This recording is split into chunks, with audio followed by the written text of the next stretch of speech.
All right, everyone. Well, thanks. Once again, we're here. It's live, hopefully, coming from our virtual offices here at the DMO and, of course, our friends over at OnCrawl. Today, we've got a special Nourishing Greatness for you guys today. We have Clément from OnCrawl, and he's going to be talking about SEO reporting, how to do it quickly and efficiently. I know from my stint over at GoDaddy that I was just bound by doing reports all the time. And so I think that this is a great topic for everyone who's looking to be more efficient. So I also want to introduce Joe and TJ, also from the DMO. Boys, hello. Hello. Good morning, good afternoon, good night. No, it's not good night. Well, maybe for someone. That's where they are. Thank you, everyone.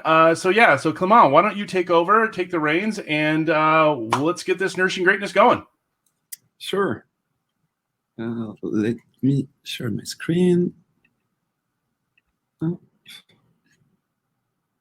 All right.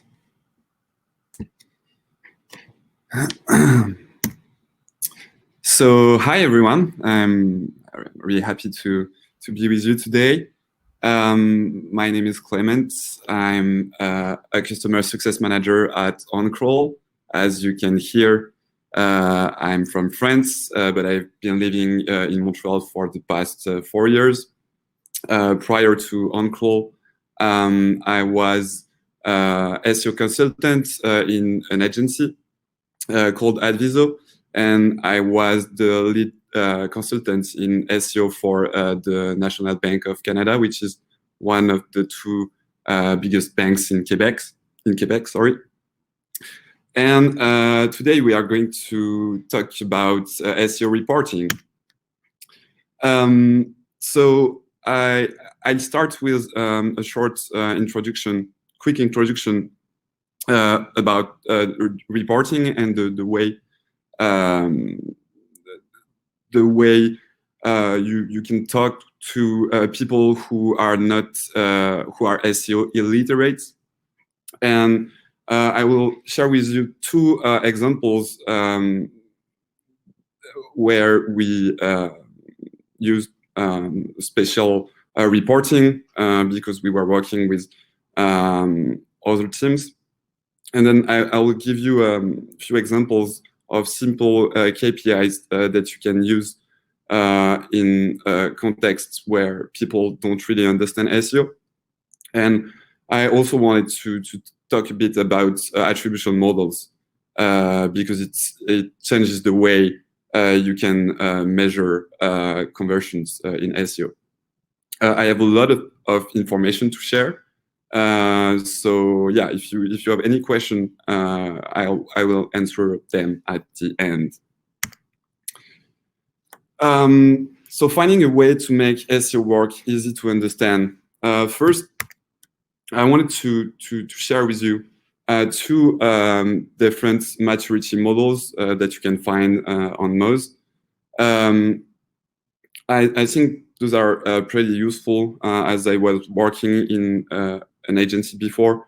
I worked with a lot of different level of expertise in SEO, and it's not. If you start from scratch, it's not possible to implement some processes or to take some action because nobody is educated. So first of all, when talking about reporting, I think that's as an organization and as yourself, it's really important to know your own level. And yeah, we can talk about this a bit more at the end if you want. So first, what do C-levels want? And I will give you a few minutes to read the questions.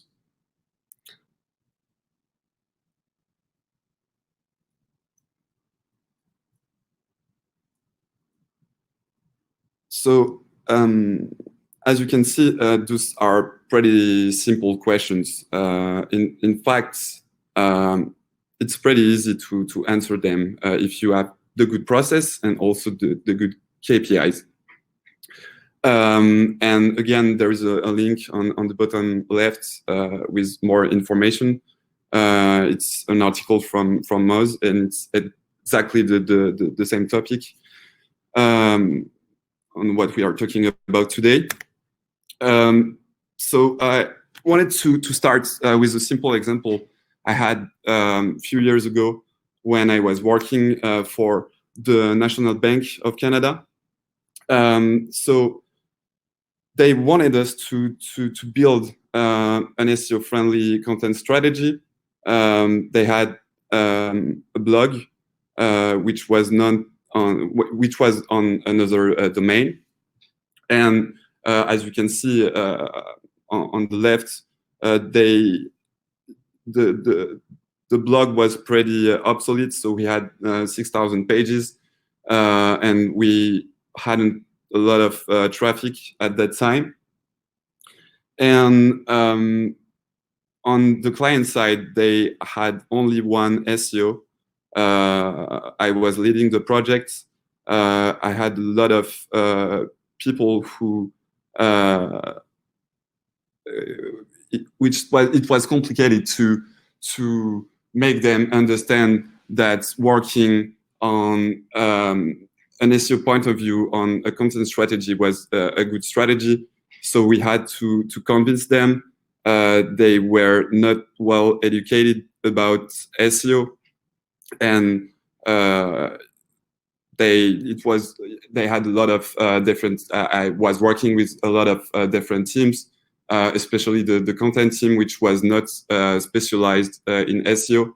So they. At the beginning, they didn't really understand why we were using SEO to improve the content.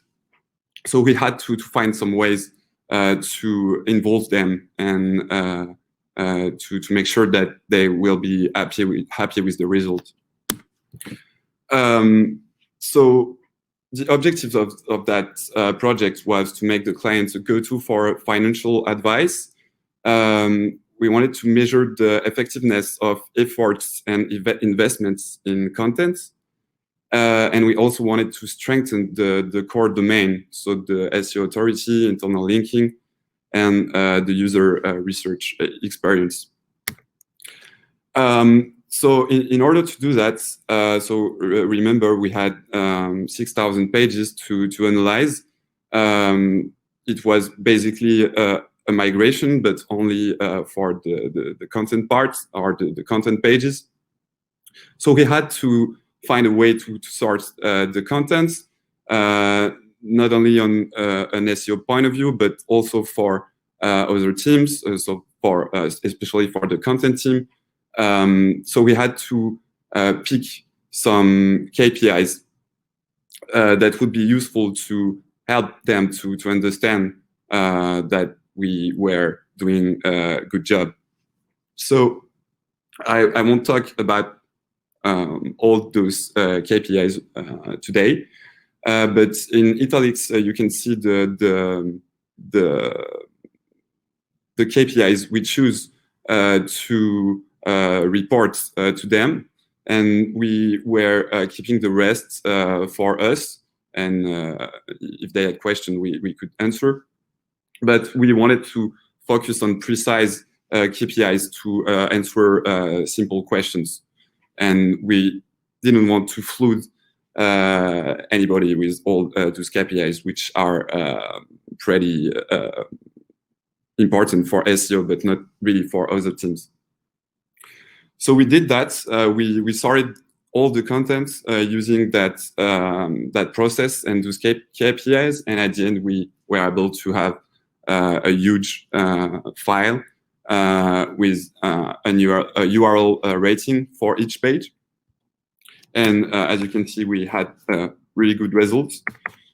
But in that case, we had to answer a simple question, and we also had to report on those questions. So the first question was, did we gain visibility with this new content strategy? And the answer was yes, and to show that we used the share of voice, and I will talk about that a bit later. Was the newly created content better than the old one? The answer was also yes, and to measure that, we implemented a reading rate on the websites, and I will show you also that a bit later. And does the content play a role in conversion? And we saw notable positive data on the conversion rates. So to do that, we just measured the conversion rates with content in the customer journey versus the conversion rates without content. We at that time for that specific clients, we had some issues with the attribution model, so that's why we use that metric, and I will also talk about the attribution model a bit later. The second example is about dealing with roadblocks following a technical audit. So it's one of our clients, and to answer to that problem, they use OnCrawl. It's a website in the e-learning industry in the US. And so they had an issue with the website structure, and they really started from scratch. So I will talk about the whole process, but at the beginning they didn't have objectives because they made an audit and they found an important issue. But after they were able to convince and to get on board everyone, they set some objectives. So the first one was to optimize the crawl budget, and just a reminder about that. The crawl budget is the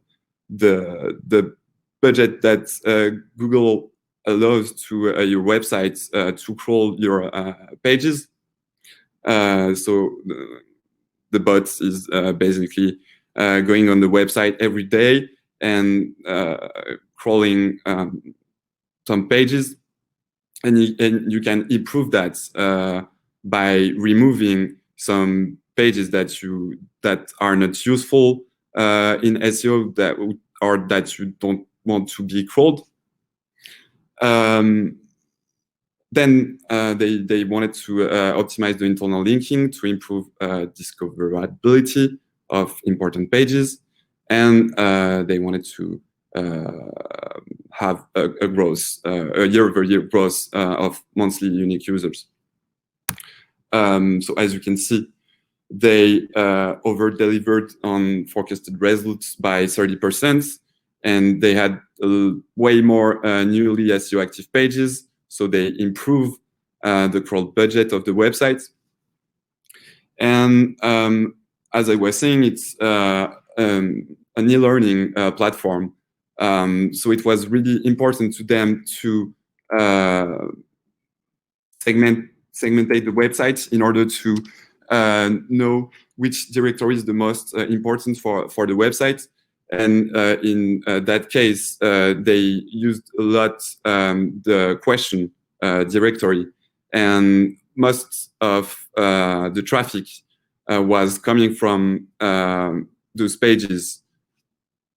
And as you can see here, on the right, on the profile, on the profile column, they also had a lot of pages, profile pages. And they started to isolate the optimization opportunity. As I was saying, ranking questions pages for ultra-precise long-tail queries was key to the company's business model. And so optimizing those pages was a top priority. But at the same time, they were facing roadblocks. So they had a lot of profile pages, and most of the internal links on question pages were pointing to profile pages. So those pages played an important role in the UX of the website, but at the same time, they were not useful at all in SEO. So it could have been very simple. They could have improved that, but since the profile pages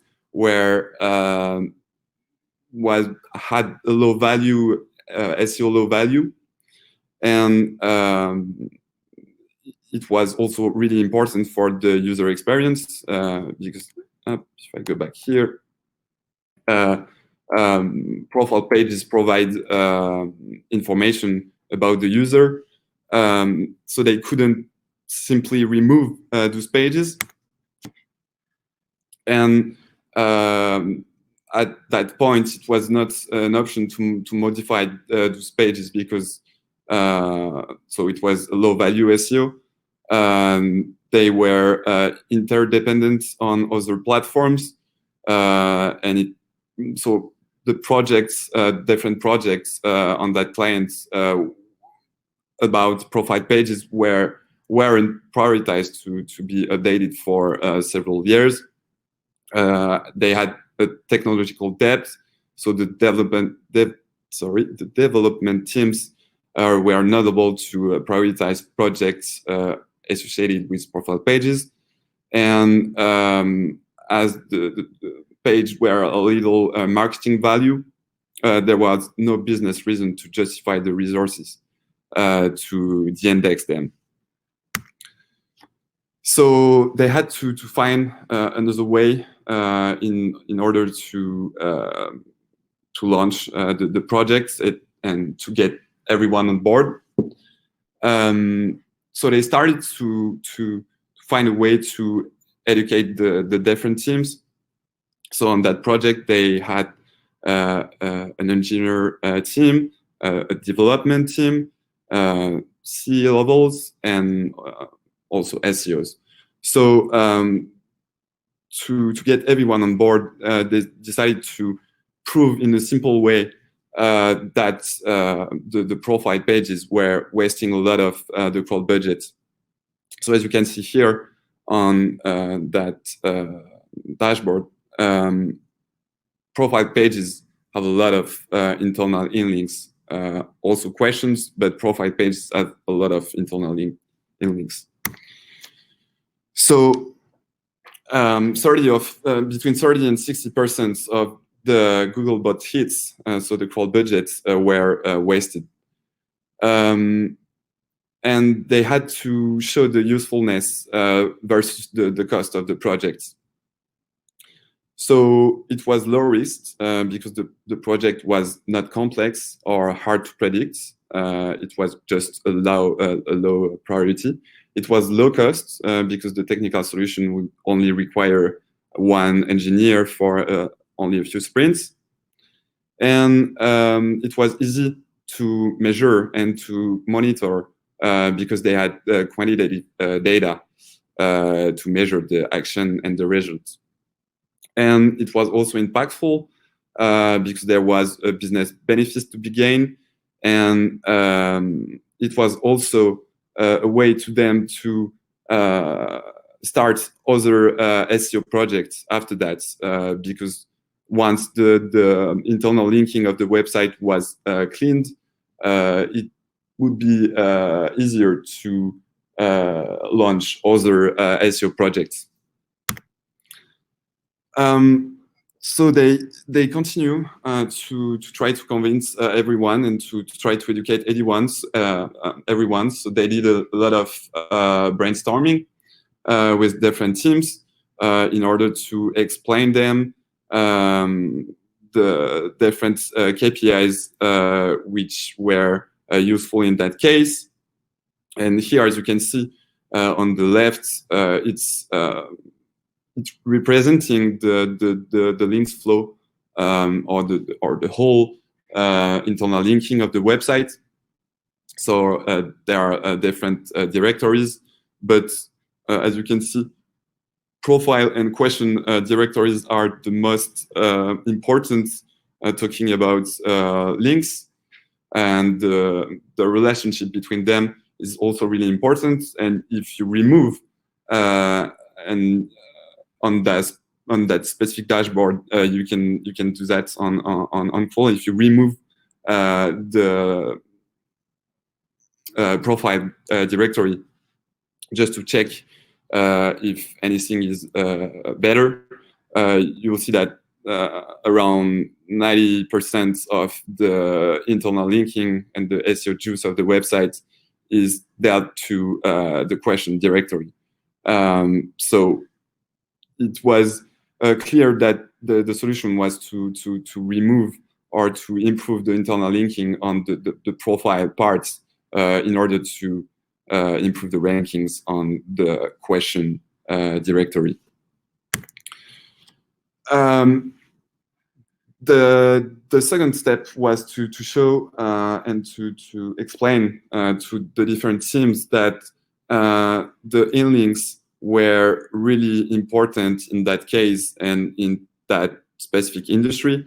That dashboard is for that specific project, so the results can change. I think you know that depending on the industry you are.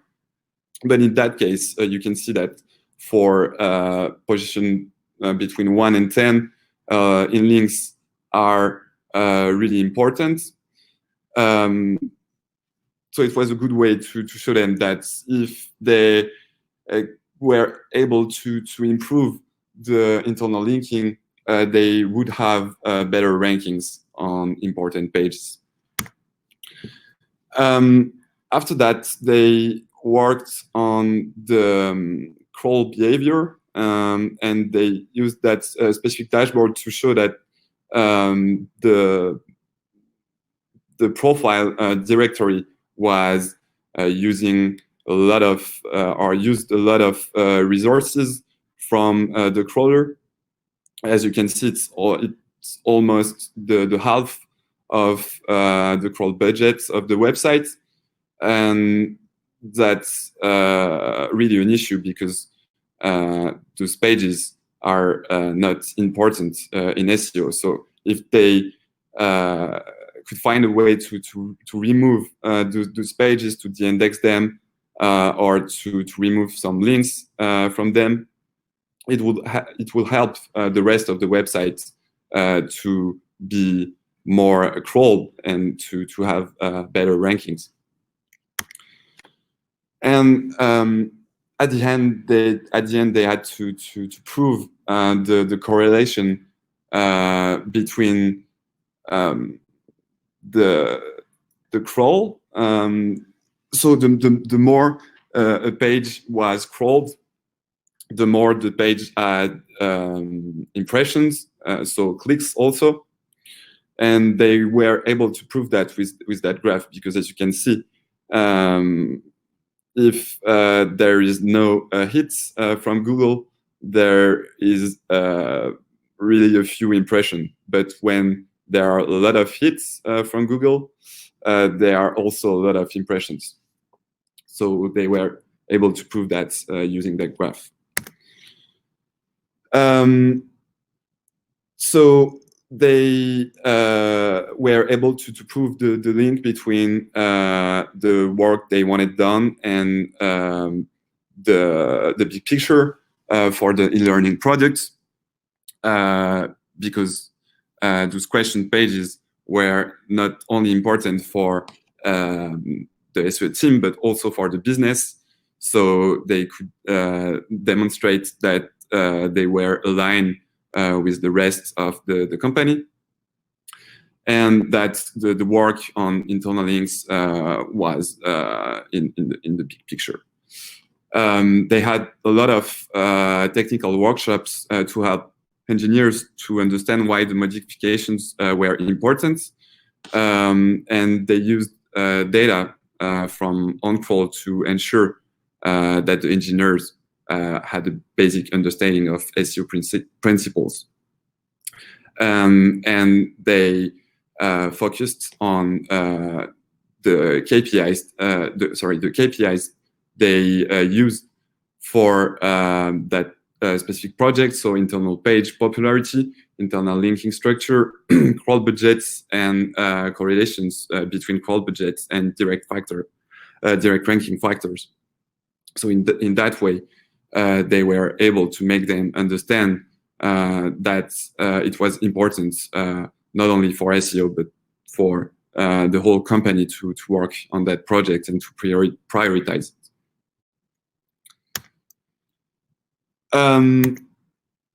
Example of simple KPIs. So I just wanted to make a bit of humor here.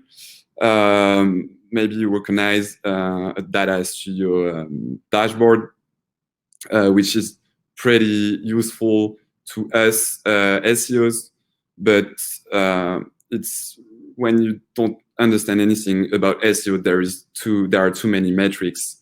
There are too many different KPIs, a lot of graphs here. So it's not really understandable for people who just need to have simple answers to simple questions. So I wanted to give a few KPIs examples that you can use in that context. So the first one is the share of voice. I'm pretty sure you know what it is, but it shows which websites rank the most frequently for a given set of keywords or topics in organic search. It's also used on the PPC side and also on the classic advertising.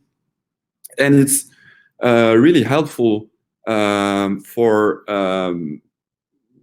people at the C level, for example, because it's really easy to understand. You can see market shares on a specific topic, and you can see if your market shares are increasing or decreasing along the time. So it's pretty easy to, when you are working on the content side, on the SEO content side, it's pretty easy to use that metric to show to some people who don't understand anything that you are doing a great job or not. But it was pretty useful in a lot of cases for me, and especially with my first example. So we had only several categories for the content, and we had share of voice metric for each category with the competition. And when we were optimizing the blog and migrating it was really useful to show that we were winning market shares. So the C level could see that we were doing a good job.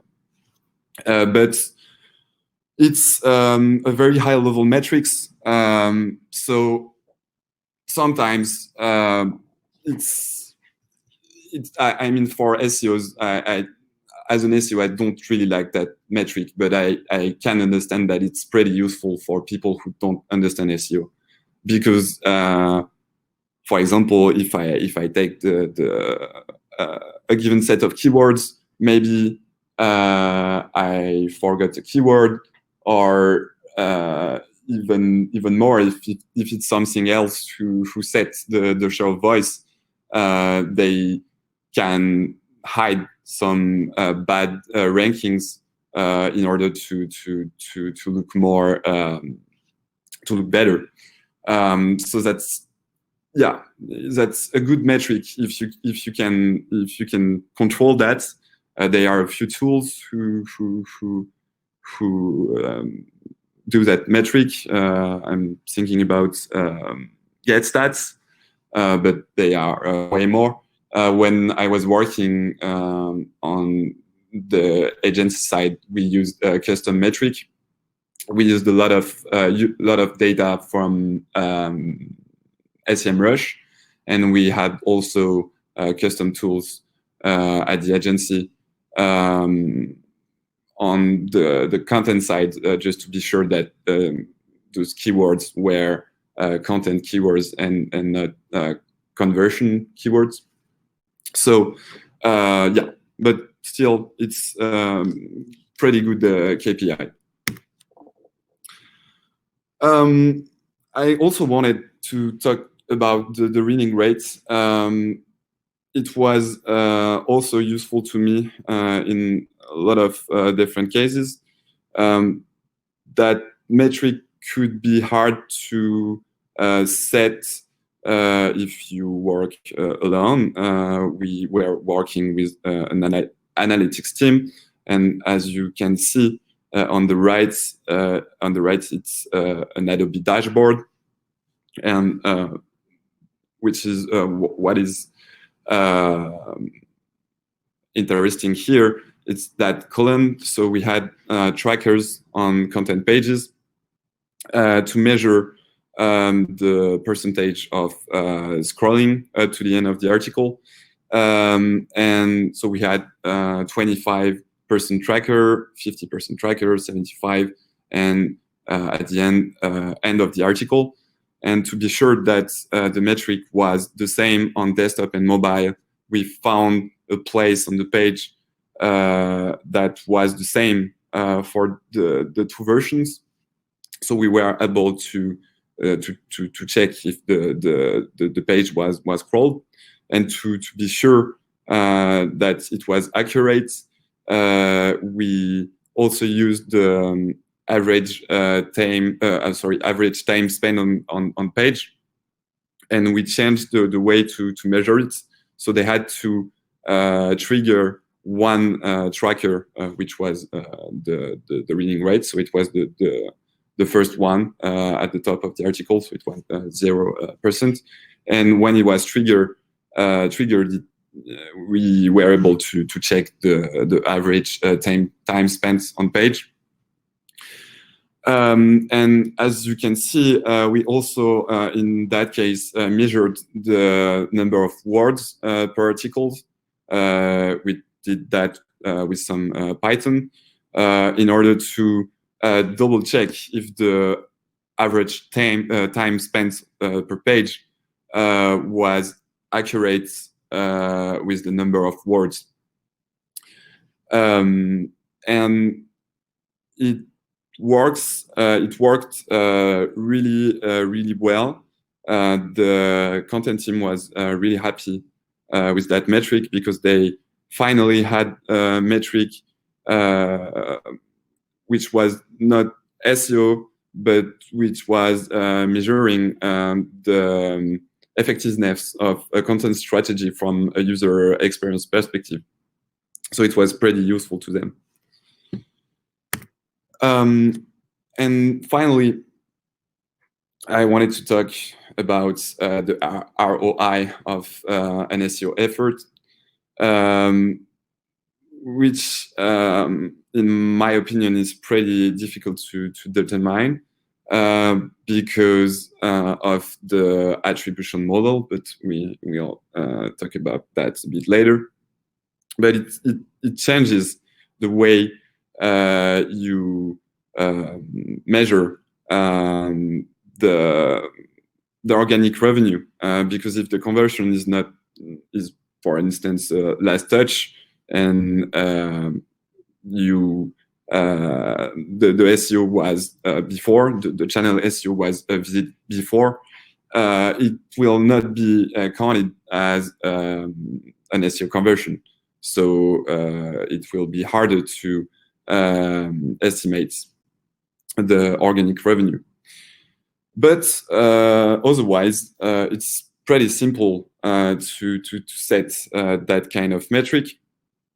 So it's the projected organic revenue, or it could also be the value of a conversion, or the lifetime value of a user minus the cost of SEO divided by the cost of SEO.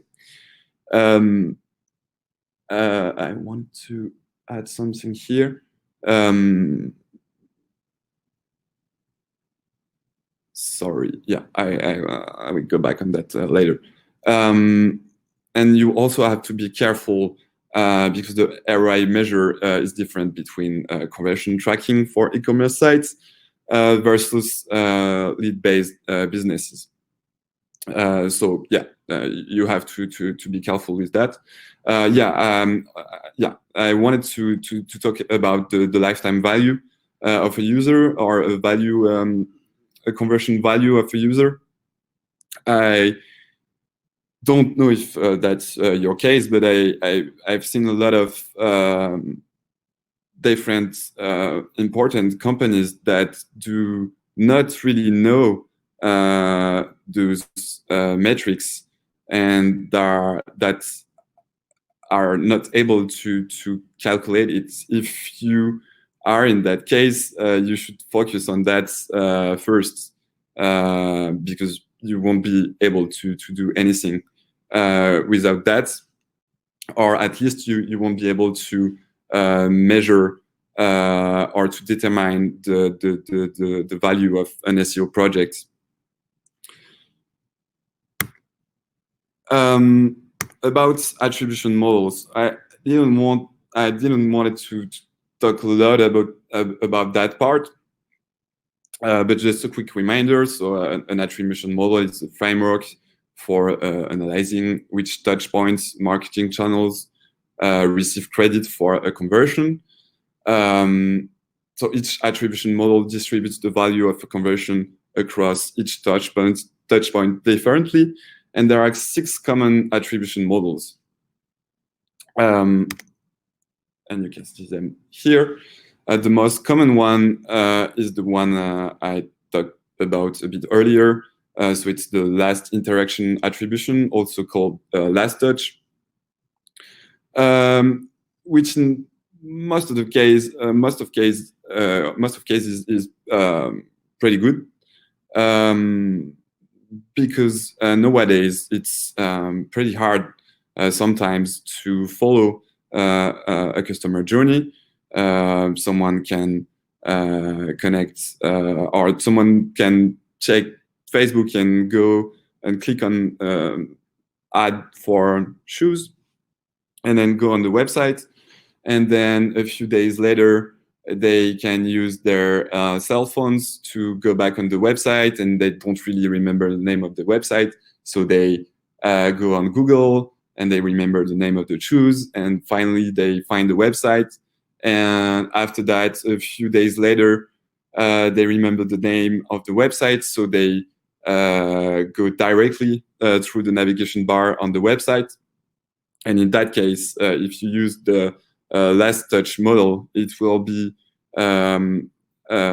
conversion from the direct channel, and there will not be any attribution of the conversion to other channels. So in that case, they were at paid media and SEO. So I don't think, and we can discuss that after, but I don't think there is a good attribution model. I think it's depending on the first of the customer journey cycle. If you think about the banking industry, for example, mortgages are it's a pretty long customer journey cycle, and if I think about, I don't know, maybe shoes, the cycle will be way more shorter. So it's really up to the company to set that attribution model. By default is the last touch on GA. On Adobe it's a bit different, but depending, it really depends on the industry. But I would prefer a custom one if that's possible, but that's pretty advanced. And yeah, to summarize, it's all about setting up the right processes. So educate, align with organizational priorities, and define clear and measurable objectives. Also, manage expectations, especially in the case of migration. If people think that it will improve the ranking right after the migration, they are wrong, and it's important to tell them that because otherwise you won't manage expectations and measure results. And I wanted to finish on a touch of humor. I'm sure you were waiting for specific framework or a custom dashboard that I use, but I think it's more about finding the good answer to a simple question. And most of the time, questions are simple, answers are also simple, and if they aren't, that's just because maybe you are not at the good place right now, or your process needs to be you need to change your processes. Before the QA sessions, I wanted to thank you a lot. I hope that this content was helpful to you. If you have any question, even after the presentation, you can send me an email at clement@oncrawl.com. And the presentation, and there are a lot of links if you want to check them, will be available on SlideShare. If you are interested in building a reporting strategy with OnCrawl, we launched a summer campaign with new promotion codes, and I think there is a call to action at the bottom of the presentation. We also have exclusive SEO contents, a lot of use cases, and it will only last 4 months. So make sure to check out if you are interested. Thank you. You got through it, buddy. We made it. Yes. That was a great presentation, actually. And it touched on a lot of issues that I used to have over at GoDaddy. I was just like walking through this going, yep. This is such a common problem for so many people. My own experience over at GoDaddy, I mean, we had, it was a brand new channel. SEO had never been a channel before. And what they wanted to do was they wanted to somehow like monitor and I guess monetize, if you want to use that terminology, but really make sure that we were doing our job in getting new customers, right? And so it was funny because there was this problem inherently with that particular thing. And I don't even think we had share of voice capabilities back then. But so what happened is they were like, we're looking at your new customers. Things aren't going right. What's going on? Are you not doing your job? And like for one of them, it was the PPC gal. She was running a half price deal on SSL certificates, and it was completely clobbering all of my organic stuff. So I was like, well, this is the problem. I'm selling it organically for 12, and she's selling it through SEM for $6.99. Like clearly my numbers are not going to match up. So at that point in time, like I started doing a lot of work internally. In fact, we even have a, I guess you could kind of call it an attribution model or an ROI model inside the DMO as one of our courses. But it's a spreadsheet, and it calculates the click curve for your keywords, branded, excluded. And then you can apply your lifetime value of the customer, and then you can put in your keywords, search volume, etc. And it kind of tells you like, hey, if you were to go after this keyword, this is what it would realistically, net you as far as the bottom line. So I think you're absolutely spot on. I know that the C-level people can be persnickety when it comes to looking at what you're doing and applying value to it. Same thing with developers too. Like I found a lot of times that developers were like, hey, I'm going to put your thing at the bottom of the pile. Yeah. And then when I can get to it, I'll get to it. But the second that you apply some sort of monetary value, all of your projects start going up. So great presentation. I spot on, absolutely spot on. So kudos to you. There was actually a question that came up in the group a little earlier. I tried to provide some context to it. It comes from Emily. She wanted to talk about the conversion value for local blogs. A little bit different than what you were discussing. Essentially, blogs written on local businesses, and whether to assume that they exist primarily for the value of search metrics, or if their value is inherent to local, given the national focus.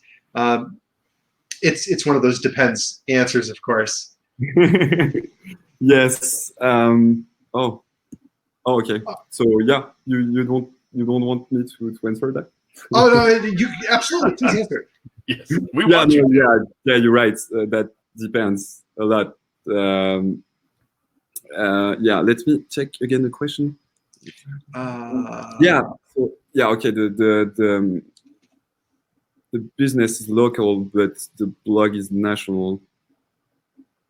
Yeah, just maybe I can go further on that question.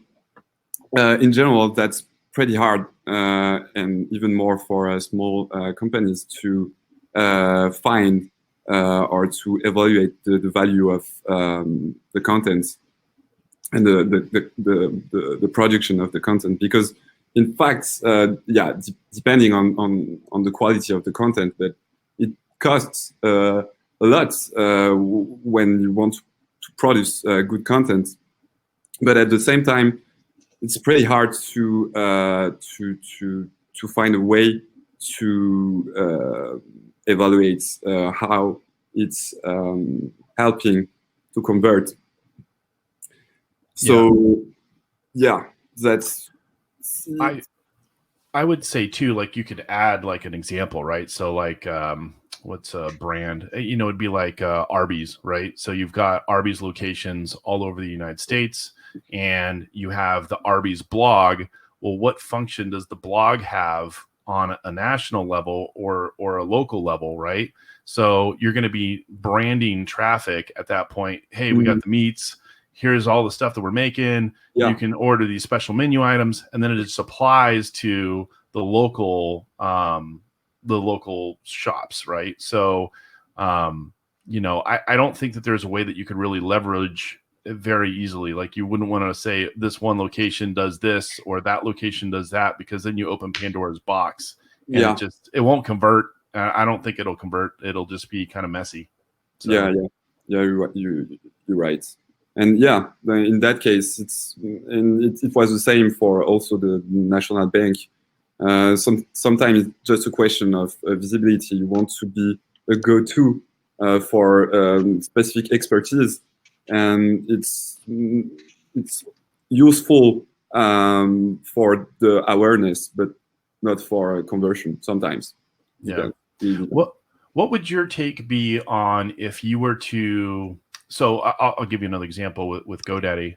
So like a lot of times the C-level management, they had like their top keywords or their vanity keywords. Would you necessarily segment that out from everything else, or even create multiple segments? So you have like, here's our vanity keywords, here's our mid-level keywords, here's our buy keywords, here's, you know, whatever. You can almost segment them infinitely, right? If you really wanted to. But the real question is how, like, where is that line drawn in the sand? Like, where do I stop the segmentation of my keywords? According to you. There's no right answer. So that's a good question. Also, it depends. But I don't like to have too much segmentation. Sometimes, because it's hard to monitor after, because you have a lot of different segmentations. So you have a lot of things to check. So I would say it's better to keep it simple. So maybe 3 groups or maybe 4 groups. One with high value, one mid value, one small value, and maybe for the last one, it would be for long tail keywords, depending on the business, those keywords, even if there is not a really high value per keyword, but the whole group could be pretty important. In the second example, it was the case, for example. So you can segmentate that in that way, I would say, yeah. What would you say is your favorite metric to report on that management doesn't even know they should be asking about? Ooh, that's good. That's a good one. I would say the crawl budget, and even more since I'm working here at OnCrawl, I have seen a lot of important websites which don't take a look at that metric, even the SEO team. And in fact, it's like a really top priority, and most of the time it's pretty simple to correct the crawl budget. So yeah, I would say the crawl budget. I know that there's going to be a new update within, I think, WordPress core, specifically to auto set certain parameters to no index, no follow, specifically because of crawl budget, not even because like the quality stuff. So it's great to see that that's getting more prominence. I think a lot of mid-sized sites, they're not even aware of it until they run into it. Yeah.